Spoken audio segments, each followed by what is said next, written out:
My fellow Americans, 4 years ago, we launched a great national effort to rebuild our country, to renew its spirit, and to restore the allegiance of this government to its citizens.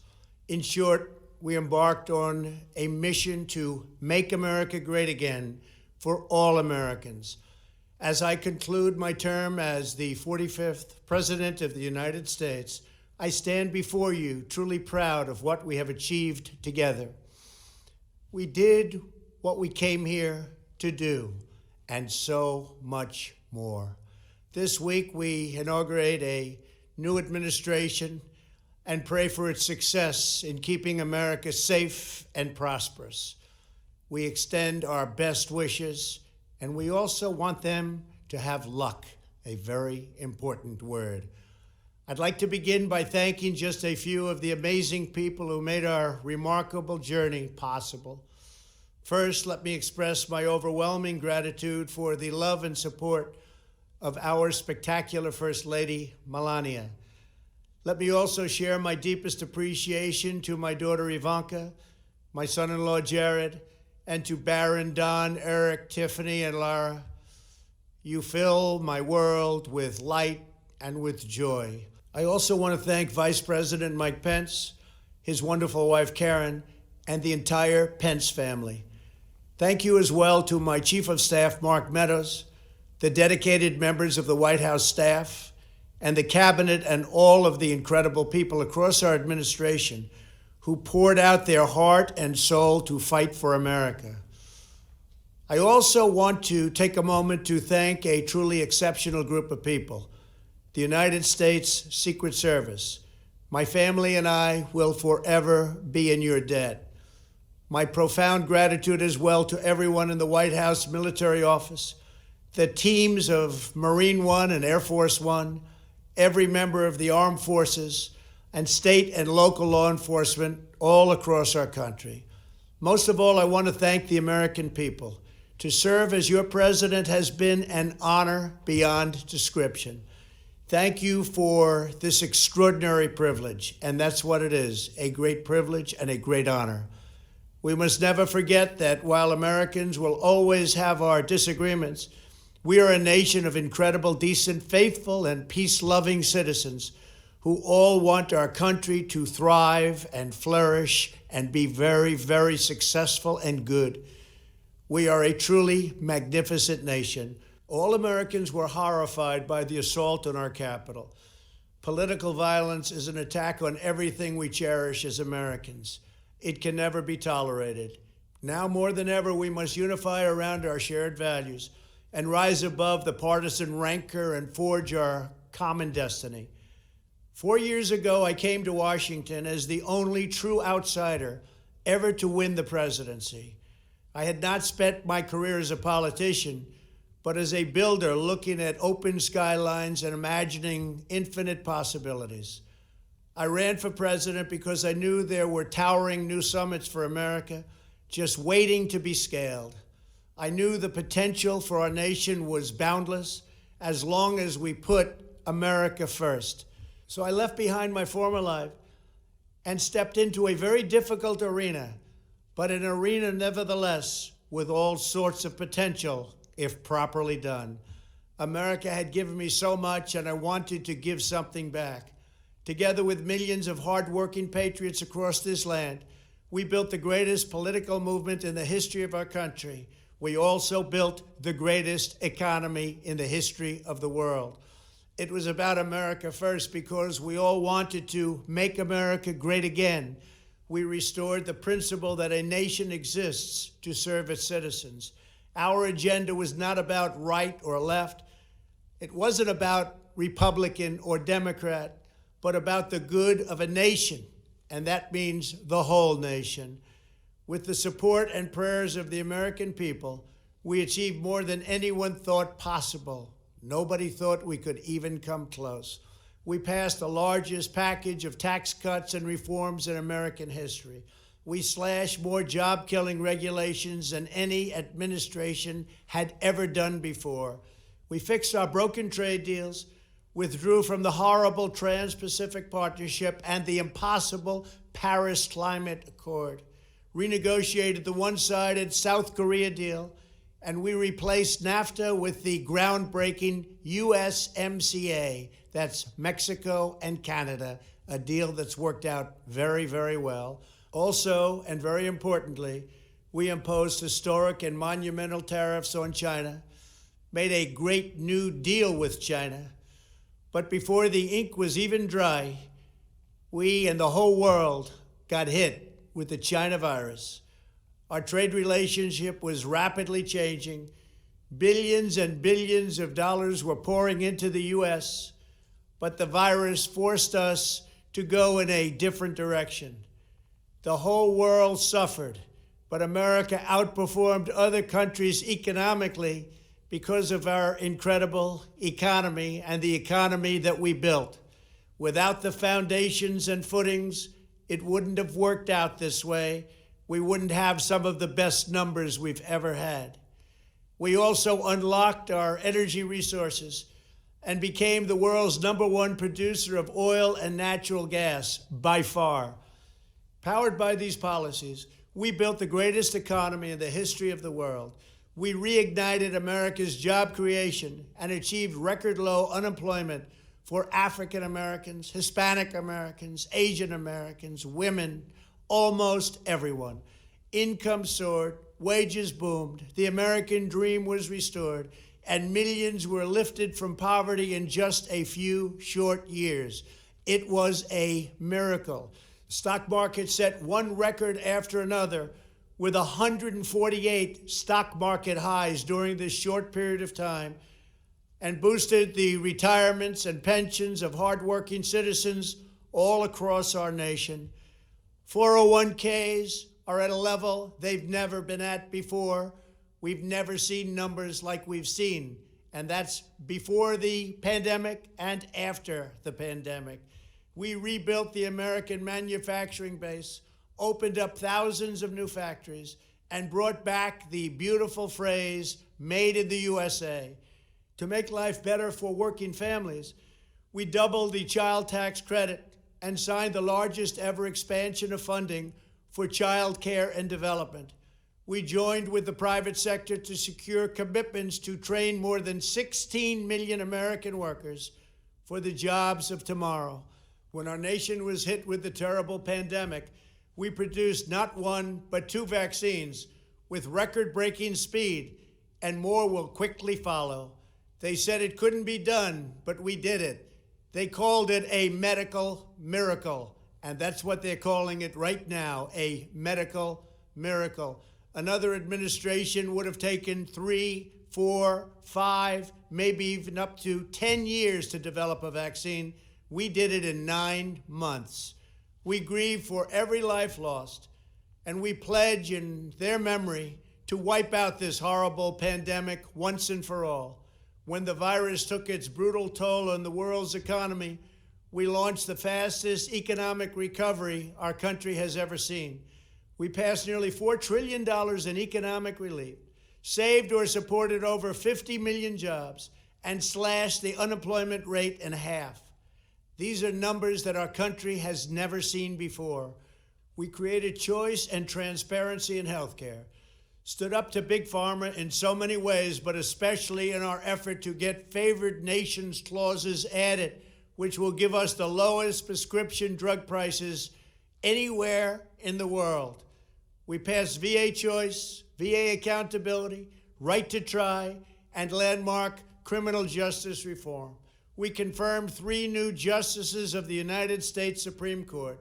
We appointed nearly 300 federal judges to interpret our Constitution as written. For years, the American people pleaded with Washington to finally secure the nation's borders. I am pleased to say we answered that plea and achieved the most secure border in U.S. history. We have given our brave border agents and heroic ICE officers the tools they need to do their jobs better than they have ever done before, and to enforce our laws and keep America safe. We proudly leave the next administration with the strongest and most robust border security measures ever put into place. This includes historic agreements with Mexico, Guatemala, Honduras, and El Salvador, along with more than 450 miles of powerful new wall. We restored American strength at home and American leadership abroad. The world respects us again. Please don't lose that respect. We reclaimed our sovereignty by standing up for America at the United Nations and withdrawing from the one-sided global deals that never served our interests. And NATO countries are now paying hundreds of billions of dollars more than when I arrived just a few years ago. It was very unfair. We were paying the cost for the world. Now the world is helping us. And perhaps most importantly of all, with nearly $3 trillion, we fully rebuilt the American military, all made in the USA. We launched the first new branch of the United States Armed Forces in 75 years, the Space Force. And last spring, I stood at Kennedy Space Center in Florida and watched as American astronauts returned to space on American rockets for the first time in many, many years. We revitalized our alliances and rallied the nations of the world to stand up to China like never before. We obliterated the ISIS caliphate and ended the wretched life of its founder and leader, al-Baghdadi.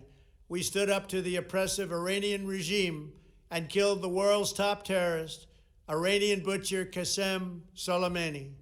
We recognized Jerusalem as the capital of Israel and recognized Israeli sovereignty over the Golan Heights. As a result of our bold diplomacy and principled realism, we achieved a series of historic peace deals in the Middle East.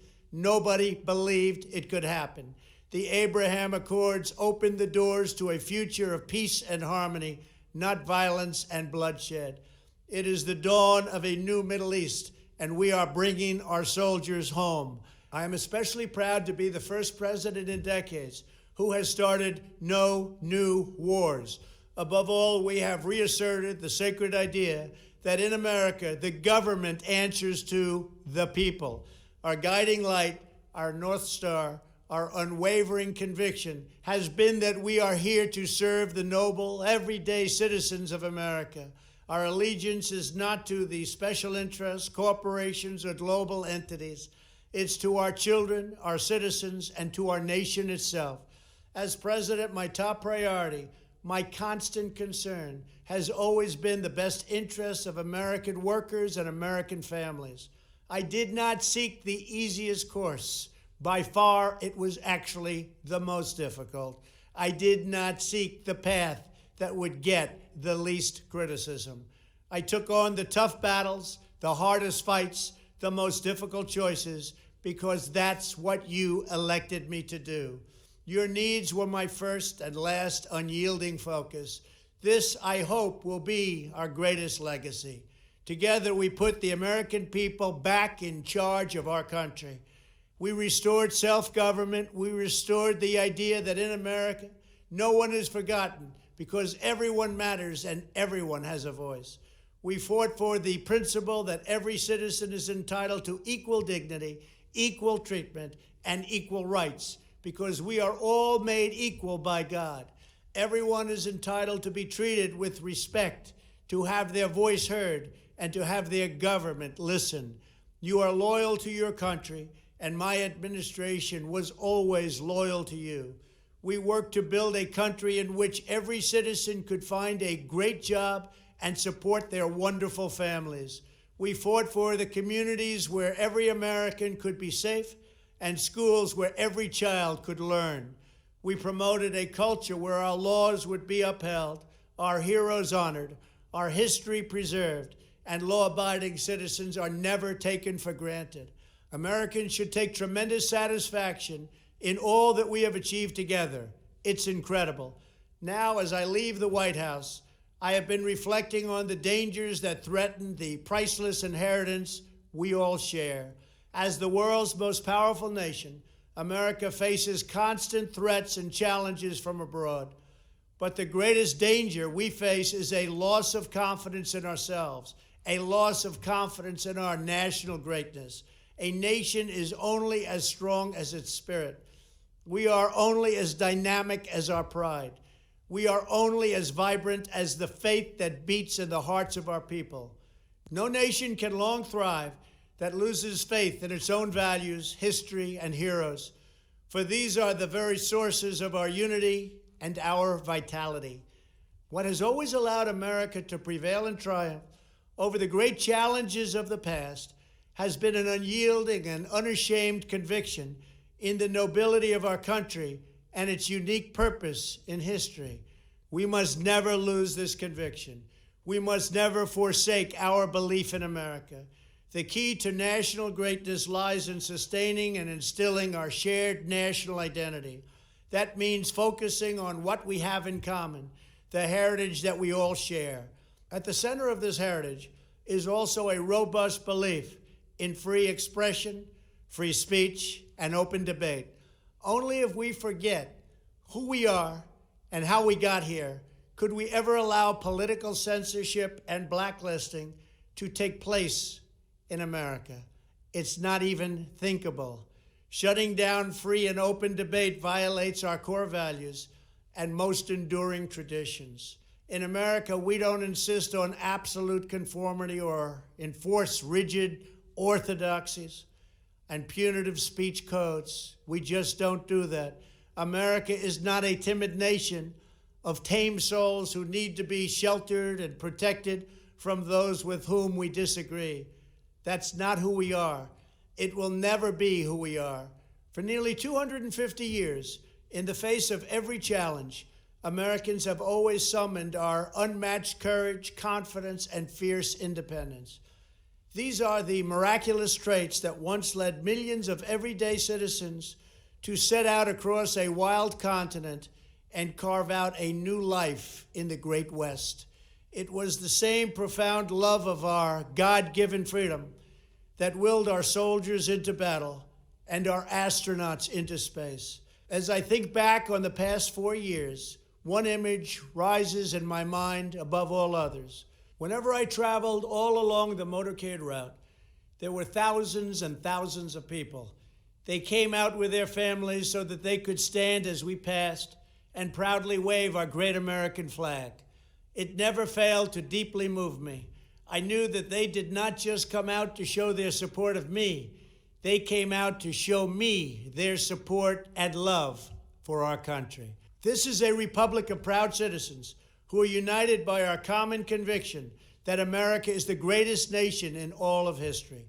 We are and must always be a land of hope, of light, and of glory to all the world. This is the precious inheritance that we must safeguard at every single turn. For the past 4 years, I have worked to do just that. From a great hall of Muslim leaders in Riyadh to a great square of Polish people in Warsaw, from the floor of the Korean Assembly to the podium at the United Nations General Assembly, and from the Forbidden City in Beijing to the shadow of Mount Rushmore, I fought for you, I fought for your family, I fought for our country. Above all, I fought for America and all it stands for, and that is safe, strong, proud, and free.